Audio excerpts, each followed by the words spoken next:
Hello, അമ്മ മനസ്സിൻ്റെ പുതിയൊരു എപ്പിസോഡിലേക്ക് എല്ലാവർക്കും സ്വാഗതം. ചാനൽ ആദ്യമായിട്ട് കാണുന്നവരാണെങ്കിൽ ഒന്ന് സബ്സ്ക്രൈബ് ചെയ്തിട്ട് ലൈക്ക് ചെയ്യണേ. അപ്പോൾ ഒരു ഭാഗത്ത് നിന്ന് ലക്ഷ്മിയും മഹേന്ദ്രനും ചന്ദ്രികയ്ക്കും അതുപോലെ തന്നെ സിദ്ധാർത്ഥിനും വേണ്ടിയിട്ട് പൊങ്കൽ വെക്കുകയാണ്. അതേപോലെ തന്നെ ഓപ്പോസിറ്റ് സൈഡിൽ ജാനകിയും വാസുവും ആരതിയും മുത്തശ്ശിയും മേഘയൊക്കെ കൂടി മേഘയ്ക്കും സിദ്ധുവിനും കല്യാണം നടക്കാൻ വേണ്ടിയിട്ടാണ് പൊങ്കൽ വെക്കുന്നത്. അപ്പോൾ ലക്ഷ്മിയാണ് ആദ്യം തന്നെ തുടങ്ങിയിട്ടുണ്ടായിരുന്നത്. അതുകൊണ്ട് തന്നെ ലക്ഷ്മിയുടെ പൊങ്കലിലുള്ള കാര്യങ്ങളൊക്കെ ഏകദേശം ആ ഒരു അരിയിടുന്നതും അങ്ങനെയൊക്കെയുള്ള ചടങ്ങുകളൊക്കെ കഴിഞ്ഞിട്ടുണ്ടായിരുന്നു. പക്ഷേ മേഘ പൊങ്കലിൻ്റെ കുടുക്ക വെച്ചിട്ടേ ഉള്ളൂ. ലക്ഷ്മിക്ക് എല്ലാവിധ സഹായങ്ങളും ചെയ്തുകൊണ്ട് മഹേന്ദ്രൻ അടുത്ത് തന്നെ ഉണ്ടായിരുന്നു. അതേസമയം മേഘയ്ക്ക് വേണ്ടുന്ന കാര്യങ്ങളൊക്കെ ആരതിയും മുത്തശ്ശിയും കൂടി ചെയ്തു കൊടുക്കുകയാണ്. രണ്ടുപേരും ശരിക്കും പറഞ്ഞു കഴിഞ്ഞാൽ ആ പൊങ്കൽ ഒരു മത്സരം പോലെയാണ് ഏറ്റെടുത്തിരിക്കുന്നത്. ലക്ഷ്മിയുടെ പൊങ്കലാണോ ആദ്യം പൊങ്ങുക എന്നുള്ളതും അതല്ല മേഘയുടേതാണോ എന്ന് അറിയാൻ വേണ്ടിയിട്ട് എല്ലാവരും കാത്തിരിപ്പാണ്. അതേസമയത്ത് മുത്തശ്ശി വാസുവിനോട് വിളിച്ചിട്ട് സ്വകാര്യമായിട്ട് പറയുന്നുണ്ട്, വാസു, നമ്മുടെ പൊങ്കലായിരിക്കണം ആദ്യം നിറഞ്ഞു തൂവുന്നത്. ഇനി അതല്ല ലക്ഷ്മിയുടേതാണ് ആദ്യം പൊങ്കൽ പതഞ്ഞു പൊങ്ങുന്നതെങ്കിൽ ആ കുടുക്ക പൊട്ടിച്ചേക്കണം എന്ന് വാസുവിനോട് പറയുന്നുണ്ട്. അപ്പോൾ വാസുവും വളരെ വിനയത്തോടെ പറയുന്നുണ്ട്, ചെറിയമ്മ പേടിക്കണ്ട, അത് ഞാൻ എന്തായാലും ചെയ്തിരിക്കും. മേഘയും പൊങ്കലിലുള്ള കാര്യങ്ങളൊക്കെ ചെയ്തുകൊണ്ടിരിക്കുകയാണ്. പക്ഷേ ലക്ഷ്മിയുടെ തന്നെയാണ് പൊങ്കൽ ആദ്യം നിറഞ്ഞു തൂവിയിട്ടുണ്ടായിരുന്നത്. അത് കേട്ട സമയത്ത് തന്നെ ശരിക്ക് മുത്തശ്ശിക്കും അതുപോലെ ജാനകിക്കും ഒക്കെ ദേഷ്യവും വരുന്നുണ്ടായിരുന്നു. കാരണം ലക്ഷ്മിയുടെ പൊങ്കൽ നിറഞ്ഞു തൂവുക എന്ന് വെച്ച് കഴിഞ്ഞാൽ സിദ്ധുവിനെ ചന്ദ്രയ്ക്ക് കല്യാണം കഴിച്ചു കൊടുക്കുന്നുള്ളതാണ്. ലക്ഷ്മി സന്തോഷത്തോടെ മഹേന്ദ്രനോട് പറയുന്നുണ്ട്, ഏട്ടാ നോക്ക്, പൊങ്കൽ നിറഞ്ഞു തൂവിയെന്ന്. അത് കേട്ട സമയത്ത് എല്ലാവരും അങ്ങോട്ടേക്ക് നോക്കുകയാണ്. അത് കേട്ടതും സത്യത്തിൽ എല്ലാവർക്കും ദേഷ്യം വരുന്നുണ്ട്. ലക്ഷ്മിയും മഹേന്ദ്രനും നിറഞ്ഞ സന്തോഷത്തോടു കൂടി ആ പൊങ്കലിന് നേരെ കൈകൂപ്പിക്കൊണ്ട് നിൽക്കുകയാണ്. മേഘയ്ക്ക് അതൊരു വല്ലാത്ത അപമാനം പോലെ തോന്നുന്നുണ്ടായിരുന്നു. കാരണം ഓരോ ഘട്ടത്തിലും അവൾ തോറ്റുകൊണ്ടിരിക്കുന്ന പോലെ അവൾക്ക് ഫീൽ ചെയ്യുകയാണ്. അപ്പോൾ പൊങ്കൽ നിറഞ്ഞു തൂവിയതിന് ശേഷം ആ ഒരു കുടുക്ക എടുത്തിട്ട് പുറത്ത് മാറ്റി വെക്കുകയാണ് ലക്ഷ്മി. അടുപ്പിൽ വെള്ളം ഒഴിച്ചതിന് ശേഷം മഹേന്ദ്രനോട് പറയുന്നുണ്ട്, ഏട്ടാ നമുക്ക് പോയിട്ട് വാഴയില എടുത്തിട്ട് വരാമെന്ന്. എന്നിട്ട് അവർ രണ്ടുപേരും കൂടെ വാഴയില എടുക്കാൻ വേണ്ടി പോവാണ്. ആ സമയത്ത് മുത്തശ്ശി വാസുവിനോട് വീണ്ടും പറയുന്നുണ്ട് ആ പൊങ്കൽ അടിച്ച് പൊട്ടിക്കാൻ വേണ്ടിയിട്ട്. ചെറിയമ്മ പറഞ്ഞത് കേട്ടുകൊണ്ട് തന്നെ വാസുവും വേഗം പോയിട്ട് അവിടെ നിന്ന് ഒരു വിറകെടുത്തിട്ട് ആ പൊങ്കലിൻ്റെ കുടുക്ക അടിച്ച് പൊട്ടിക്കുകയാണ്. പൊങ്കൽ വെക്കുന്നു പൊങ്കൽ. വാസു പുച്ഛത്തോടെ പറഞ്ഞിട്ട് ആ വിറക് വിട്ടിട്ട് തിരിച്ചു വരികയാണ്. പക്ഷെ പെട്ടെന്ന് വാസു അങ്ങനെ ചെയ്ത് കണ്ടപ്പോൾ ജാനകിയും ആരതിയും മേഘയൊക്കെ ഷോക്കായിട്ട് നിൽക്കുകയാണ്. പക്ഷേ മുത്തശ്ശിക്ക് മാത്രം ഒത്തിരി സന്തോഷമായി. ഒന്നും സംഭവിക്കാത്തതുപോലെ വാസു അത് കഴിഞ്ഞിട്ട് നേരെ ജാനകിയുടെ അടുത്ത് വന്ന് നിൽക്കുകയാണ്. ജാനകിക്ക് എന്തോ ഒരു മനപ്രയാസം ഉണ്ടായിരുന്നു വാസു അങ്ങനെ ചെയ്തത് ഓർത്തപ്പോൾ. ആ സമയത്ത് വാഴയില വെട്ടാൻ പോയ മഹേന്ദ്രനും ലക്ഷ്മിയും തിരിച്ചു വന്നിട്ടുണ്ടായിരുന്നു. പക്ഷേ അങ്ങോട്ടേക്ക് വന്ന സമയത്ത് അവർ രണ്ടുപേരും ഞെട്ടിപ്പോവാണ്. കാരണം അവരുടെ പൊങ്കലിൻ്റെ കുടുക്ക അവിടെ പൊട്ടിക്കിടക്കുകയാണ്. ലക്ഷ്മി കരഞ്ഞുകൊണ്ട് മഹേന്ദ്രനോട് പറയുന്നുണ്ട്, ഏട്ടാ പൊങ്കലിൻ്റെ കുട ഇതാ പൊട്ടിക്കിടക്കുന്നു. പോകുമ്പോൾ കുഴപ്പമൊന്നും ഉണ്ടായിരുന്നില്ലല്ലോ, ഇതെങ്ങനെ പിന്നെ പൊട്ടിപ്പോയത്? അതിനുള്ള ഉത്തരം ജാനകിക്കും ബാക്കിയുള്ളവർക്കൊക്കെ അറിയായിരുന്നു. പക്ഷെ ആരും ഒന്നും മിണ്ടുന്നില്ല. അപ്പോൾ മഹേന്ദ്രൻ ലക്ഷ്മിയോട് പറയുന്നുണ്ട്, അടുപ്പിലിരുന്ന ഈ ഒരു കുട എങ്ങനെയാണ് താനേ പൊട്ടിപ്പോവുക? അത് കേട്ട സമയത്ത് വാസുവും മുത്തശ്ശിയും പരസ്പരം നോക്കി ചിരിക്കുകയാണ്. അപ്പോൾ മഹേന്ദ്രൻ നോക്കുന്ന സമയത്ത് വാസു അടിച്ചു പൊട്ടിച്ച ആ ഒരു വിറകിൻ്റെ മുകളിൽ ഇതിൻ്റെ പൊങ്കലിൻ്റെ കാര്യങ്ങളുണ്ടായിരുന്നു. അപ്പോൾ അയാളത് വേഗം എടുത്തിട്ട് ലക്ഷ്മിയോട് പറയുന്നുണ്ട്, നമ്മുടെ പൊങ്കലിൻ്റെ കുടുക്ക വേണമെന്ന് വിചാരിച്ച് ആരോ പൊട്ടിച്ചതാണ്. അത് കേട്ട സമയത്ത് മേഘയ്ക്കും മനസ്സിലാവുന്നുണ്ട്. കാരണം അവരാണല്ലോ ആ ഒരു കള്ളത്തരം ചെയ്തിട്ടുണ്ടായിരുന്നത്. അപ്പോൾ ലക്ഷ്മി കരഞ്ഞുകൊണ്ട് പറയാണ്, വേറെ ആരാ ഇതൊക്കെ ചെയ്യുക? വാസു ചെയ്തതായിരിക്കും. അത് കേട്ട ദേഷ്യത്തിന് മഹേന്ദ്രൻ പോയിട്ട് വാസുവിൻ്റെ ഷർട്ടിന് കുത്തിപ്പിടിക്കുകയാണ്.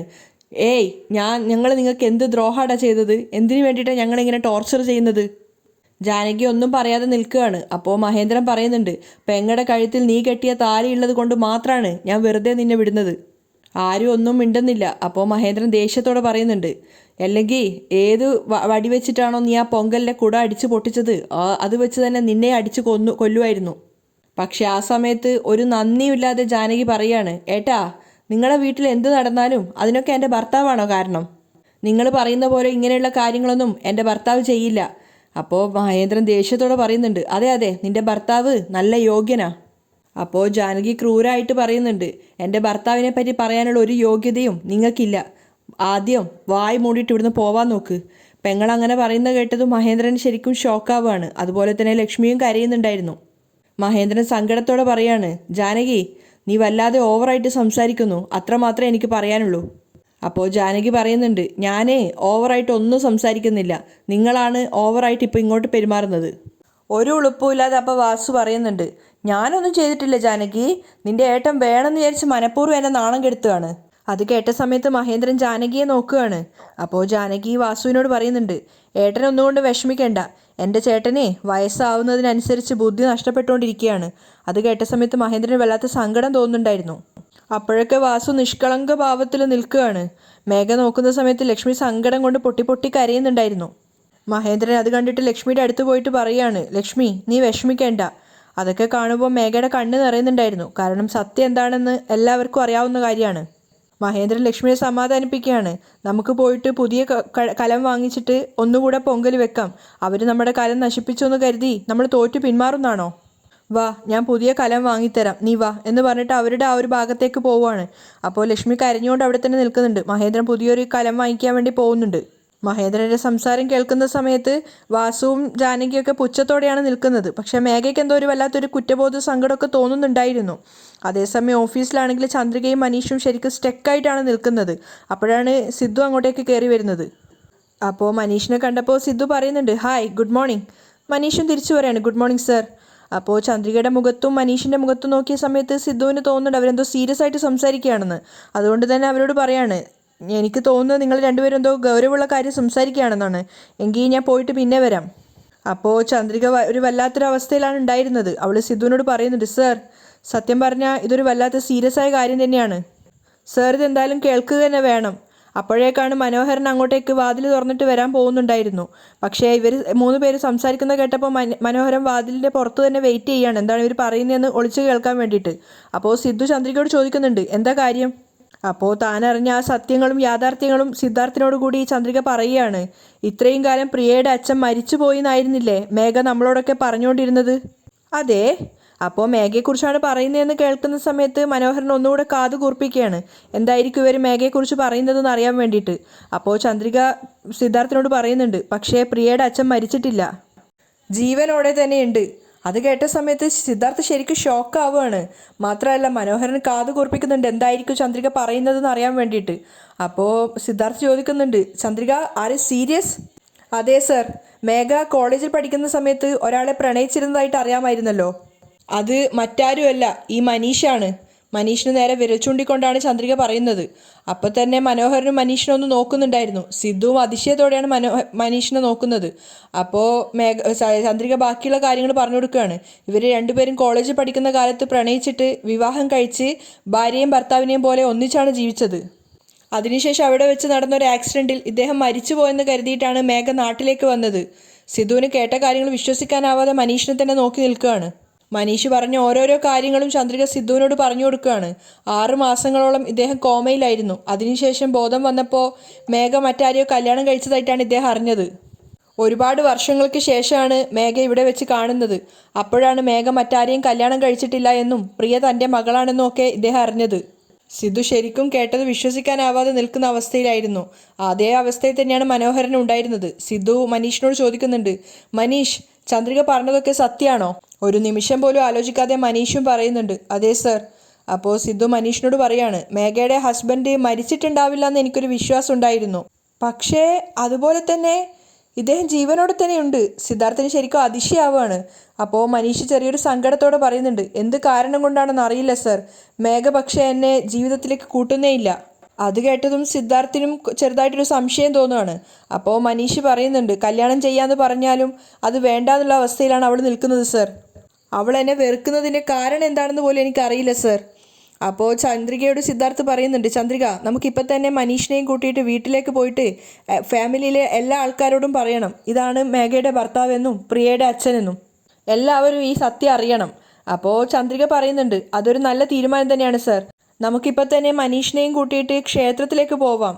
അപ്പോൾ മനീഷും സിദ്ധാർത്ഥും ഇങ്ങനെ നിൽക്കുകയാണ്, അതെന്തിനാ ക്ഷേത്രത്തിൽ പോകുന്നതെന്നുള്ള അർത്ഥത്തിൽ. അപ്പോൾ ചന്ദ്രിക പറയുന്നുണ്ട്, ഇന്ന് മരതക മുത്തശ്ശി മേഘയും കൂട്ടിയിട്ട് ക്ഷേത്രത്തിൽ പോയിട്ടുണ്ട്, അവളുടെ പേരിൽ പൊങ്കൽ നടത്താൻ വേണ്ടിയിട്ട്.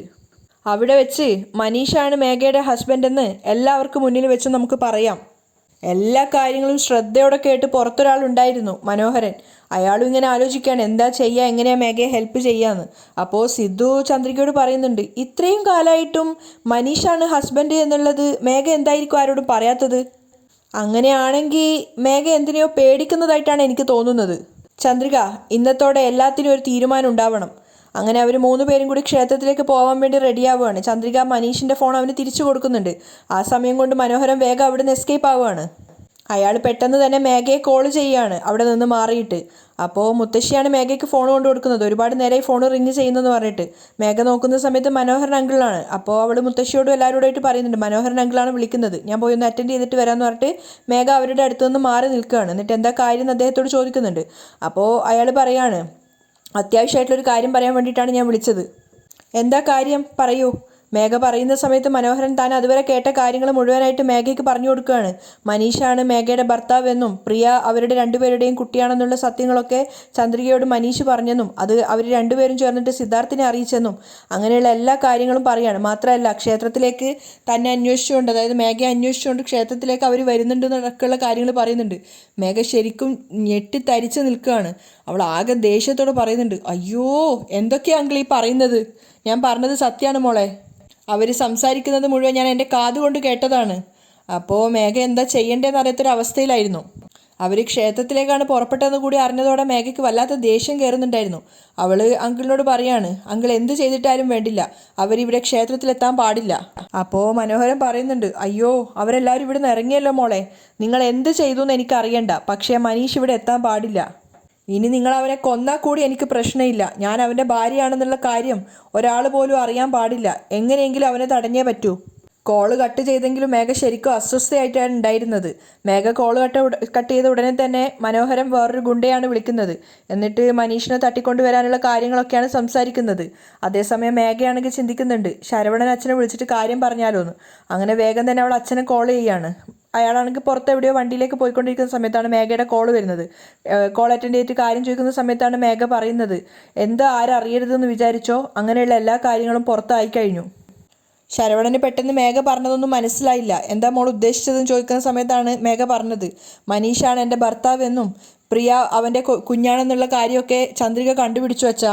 അത് കേട്ട സമയത്ത് അയാളും അതിശയിച്ചു പോവാണ്, എങ്ങനെയാ മോളെ സംഭവിച്ചത്? അപ്പോൾ മേഘ പറയുന്നുണ്ട്, മനീഷ് തന്നെ ഓഫീസിൽ പോയിട്ട് ചന്ദ്രികയോട് സംസാരിച്ചതാണ്. അവർ തമ്മിൽ സംസാരിച്ചപ്പോൾ മനീഷ് തന്നെയാണ് ചന്ദ്രികയോട് ഇങ്ങനെയുള്ള കാര്യങ്ങളൊക്കെ പറഞ്ഞിട്ടുണ്ടാവുക. മേഘ ദേഷ്യത്തോടെ പറയാണ്. അപ്പോൾ ശരവണനും പറയുന്നുണ്ട്, എന്ത് സത്യമാണോ മറ്റുള്ളവർ അറിയരുതെന്ന് കരുതിയത് അത് തന്നെ അറിഞ്ഞല്ലോ, ഞാൻ ആദ്യമേ പറഞ്ഞതല്ലേ അവനെ കൊല്ലാന്ന്, നീയല്ലേ വേണ്ടാന്ന് പറഞ്ഞത്. എനിക്ക് ഒന്നും മനസ്സിലാവുന്നില്ല അച്ഛാ.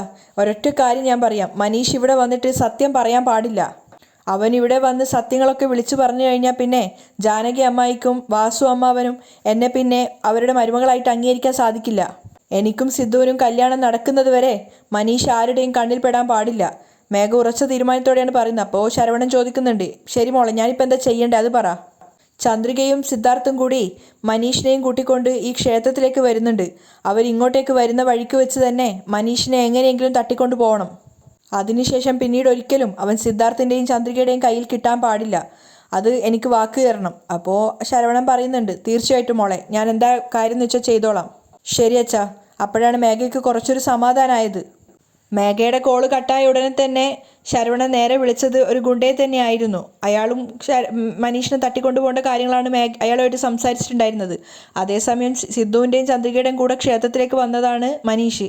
അപ്പോൾ സിദ്ധു കാറിലിരുന്നിട്ട് പറയുന്നുണ്ട്, നിങ്ങളാണ് പ്രിയയുടെ അച്ഛനെന്ന് അറിഞ്ഞിട്ടുണ്ടെങ്കിൽ നിങ്ങളെയും മേഘയെയും ഞങ്ങൾ എന്നോ ഒരുമിപ്പിച്ചേനെ. ഇത്രയും നാളായിട്ട് നിങ്ങൾ എന്താ അത് പറയാതിരുന്നത്? അപ്പോൾ മനീഷ് പറയുന്നുണ്ട്, ഞാൻ എന്നോ അത് പറയാൻ നിന്നതാണ് സർ. പക്ഷേ മേഘ എന്നോട് ഇമോഷണലായിട്ട് സംസാരിച്ചിട്ട് ഞാനാണ് പ്രിയയുടെ അച്ഛനെന്ന് ആരോടും പറയരുതെന്ന് പറഞ്ഞു സർ. അപ്പോൾ സിദ്ധു ചോദിക്കുന്നുണ്ട്, എന്തിനാ അവൾ അങ്ങനെ പറഞ്ഞത്? അതെനിക്കറിയില്ല സർ, പക്ഷേ എൻ്റെ കൂടെ ജീവിക്കാൻ ആഗ്രഹമില്ല എന്ന് മാത്രം അവൾ പറഞ്ഞു.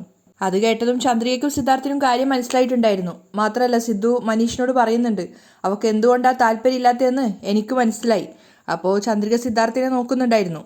സിദ്ധാർത്ഥ തിരിഞ്ഞ് ചന്ദ്രികയും നോക്കുന്നുണ്ടായിരുന്നു. അപ്പോൾ മനീഷ് പറയുന്നുണ്ട്, മേഘ എന്നെ സ്വീകരിച്ചാലും ഇല്ലെങ്കിലും കുഴപ്പമില്ല, പക്ഷേ പ്രിയയുടെ അച്ഛൻ ഞാനാണെന്ന് എല്ലാവർക്കും മനസ്സിലാവണം. ഞാൻ ജീവനോടെ ഉള്ളപ്പോൾ എൻ്റെ മോൾക്ക് അച്ഛനില്ലാന്ന് മറ്റുള്ളവർ പറയരുത് സർ. പ്രിയയുടെ അച്ഛനായി മാറി അവൾക്ക് വേണ്ടുന്ന എല്ലാ കടമകളും ഞാൻ ചെയ്യണമെന്ന് ആഗ്രഹിക്കുന്നു സർ. അത് കേട്ടപ്പോൾ സിദ്ധാർത്ഥിന് മനീഷിനോട് വല്ലാത്തൊരു ബഹുമാനം തോന്നുവാണ്. ചന്ദ്രികയ്ക്കും അതുപോലെ തന്നെ. അതേസമയം മേഘ അവിടെ തന്നെയാണ് ഉണ്ടായിരുന്നത്. ആരതി വന്ന് വിളിച്ച് കൂട്ടിക്കൊണ്ടു പോവുകയാണ്. ഇതെന്ത് ഇവിടെ നിൽക്കുന്നത്, പൊങ്കൽ ഉയരാനുള്ള ടൈമായി എന്ന് പറഞ്ഞിട്ട്. അപ്പോൾ മേഘ അവിടെ എത്തിയിട്ട് വീണ്ടും കത്തിച്ചപ്പോഴേക്കും പൊങ്കൽ നിറഞ്ഞു തൂവുന്നുണ്ടായിരുന്നു. അത് കണ്ട സമയത്ത് അവർക്ക് എല്ലാവർക്കും സന്തോഷമാവുകയാണ്. ഈ പൊങ്കൽ പോലെ തന്നെ നിൻ്റെ ജീവിതവും നിറഞ്ഞ് ഉലയട്ടെ എന്നൊക്കെ മുത്തശ്ശി അനുഗ്രഹിക്കുന്നുണ്ട്. മേഘയുടെ ഉള്ള അപ്പോഴും ഇങ്ങനെ കാളിക്കൊണ്ടിരിക്കുകയാണ്. അതേസമയം മഹേന്ദ്രൻ രണ്ടാമത് കലം വാങ്ങിക്കാൻ പോയിട്ടേ ഉണ്ടായിരുന്നുള്ളൂ.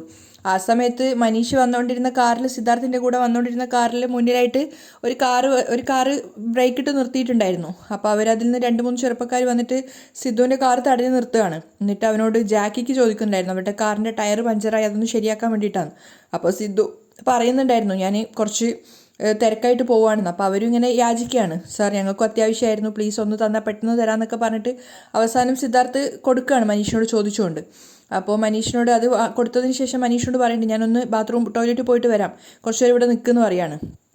ആ സമയം കൊണ്ട് മനീഷിനൊരു കോൾ വന്നപ്പോൾ മനീഷ് ഫോണും എടുത്തിട്ട് പുറത്തേക്ക് പോകുന്നുണ്ടായിരുന്നു.